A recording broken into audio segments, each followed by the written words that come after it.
कृष्णा श्रीमद् भगवद गीता के 7वें अध्याय ज्ञान विज्ञान योग को आगे बढ़ते हैं। लेकिन महामंत्र का जाप हमें मोक्ष से आगे ले चलता है और हमें श्री कृष्ण के लिए स्वाभाविक प्रेम जागृत करता है। मंत्रों की तात्विकी विज्ञान में यह कहा गया है कि ओम श्री कृष्ण की बांसुरी से उत्पन्न होता है, उसके बाद यह गायत्री मंत्र के रूप में प्रकट होता है, फिर वेद, वेदांत और श्रीमद् भागवतम के रूप में प्रकट होता है। श्रीमद् भागवतम के अंतिम श्लोक में महामंत्र के जप की अनुशंसा की गई है। महामंत्र का जप हमें सभी अवांछनीय आदतों, सभी बुरे लक्षण और सभी दुखों से छुटकारा दिला सकता है। महामंत्र का जाप करें और कुछ भी आवश्यक नहीं है, इसे अपनाइए। महामंत्र का जप करें और कलयुग के इस अंधकारमय युग में अपने सच्चे जीवन को व्यापक आस्तिकता के संकल्प के साथ शुरू करें। आइए हम सभी श्री कृष्ण को नमन करें। कोई भी ओम का जप कर सकता और सभी को निश्चित रूप से महामंत्र का जप करना चाहिए। जो भी व्यक्ति एक आध्यात्मिक गुरु के मार्गदर्शन में महामंत्र का जप करते हैं, वे निश्चित रूप से आत्म साक्षात्कार के फल का आस्वादन करेंगे। मेरी देवी शक्ति, जिसके अंतर्गत त्रिगुणात्मक भौतिक प्रकृति है, इसे प्राप्त करना अत्यंत ही कठिन है, किंतु जो लोग मेरी शरण में आते हैं वे इसे पार कर सकते हैं। मूर्ख, सबसे नीच, जिनका ज्ञान भ्रम से आच्छादित है और जो लोग अधार्मिक कार्यों में लगे रहते हैं, इन तरह के अधर्मी व्यक्तियां कभी भी मुझ पर समर्पण नहीं करते। हे भरतश्रेष्ठ, 4 प्रकार के सौभाग्यशाली व्यक्ति मुझे पूजते हैं। वे जो दुखी हैं, जो जिज्ञासु हैं, जो धन चाहते हैं और वे जो आत्म साक्षात्कार की इच्छा रखते हैं। इनमें से जो आत्म साक्षात्कार की इच्छा रखता है वह श्रेष्ठ है। वह सदा मेरे विचारों में लीन रहता है और भक्ति योग में लगा रहता है। मैं उसे बहुत प्रिय हूँ और वह मुझे बहुत प्रिय है।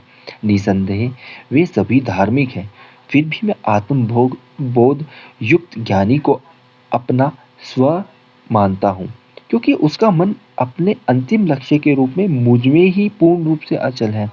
यह श्री कृष्ण अपनी आंतरिक शक्ति योग माया और महामाया के बीच अंतर बताने के लिए अपनी माया शक्ति के बारे में बताते हैं, जिसे महामाया भी कहा जाता है।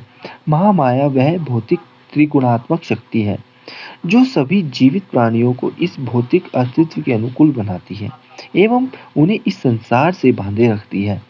भगवद गीता के अध्याय में प्रकृति के 3 गुणों के विषय पर विस्तार से चर्चा की जाएगी। श्री कृष्ण कहते हैं कि बुद्धि जीवों के लिए भौतिक प्रकृति के इन गुणों से पार होना अत्यंत ही कठिन होता है, लेकिन जो भक्ति योग में श्री कृष्ण की शरण लेते हैं वे आसानी से इसको पार कर जाते हैं। यह निम्नानुसार अनुशंसित है।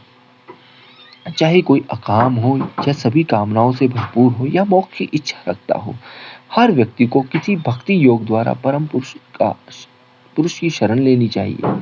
श्री कृष्ण आगे बताते हैं कि धर्मपरायण व्यक्ति यानी व्यतीत, जिज्ञासु, धन चाहने वाले और आत्म साक्षात्कार की इच्छा रखने वाले उनका आश्रय लेते हैं। लेकिन श्री कृष्ण कहते हैं कि इनमें से जो ज्ञान और आत्म साक्षात्कार की खोज में है वह श्रेष्ठ है। धन के लिए जिज्ञासा से या दुख के कारण जो श्री कृष्ण की शरण में आते हैं, यह अक्सर देखा जाता है कि ऐसे व्यक्ति फिर से अपनी सामान्य गतिविधियों को शुरू कर देते हैं। जो लोग ज्ञान और आत्म साक्षात्कार के लिए श्री कृष्ण के पास आते हैं, वे वास्तव में भौतिक इच्छाओं से मुक्त हो जाते हैं और शाश्वत परम सुख को प्राप्त करते हैं। अंततः वे श्री कृष्ण के परम धाम को प्राप्त करते हैं एवं इस जन्म और मृत्यु के संसार में कभी वापस नहीं लौटते हैं, जो कि अध्याय में बताया जाएगा। इसलिए आत्म साक्षात्कार के साधक जो श्री कृष्ण की का आश्रय लेते हैं और अपने सभी विचारों और कर्मों को श्री कृष्ण में आत्मसात करते लेते हैं, उन्हें धार्मिक व्यक्तियों यानी पुण्यात्माओं में सर्वश्रेष्ठ माना जाता है। अनेक जन्मों के पश्चात जो ज्ञानवान है वह मुझ पर आत्म समर्पण करता है। वह जान लेता है कि वासुदेव ही समस्ति के मूल स्रोत है। ऐसे महान व्यक्ति बहुत ही दुर्लभ होते हैं, जिनकी बुद्धि विभिन्न भौतिक इच्छाओं के कारण मारी गई है। वे अन्य देवताओं की शरण में जाते हैं। अपने स्वभाव के अनुसार वे विभिन्न अनुष्ठान करते हैं। हरे कृष्णा।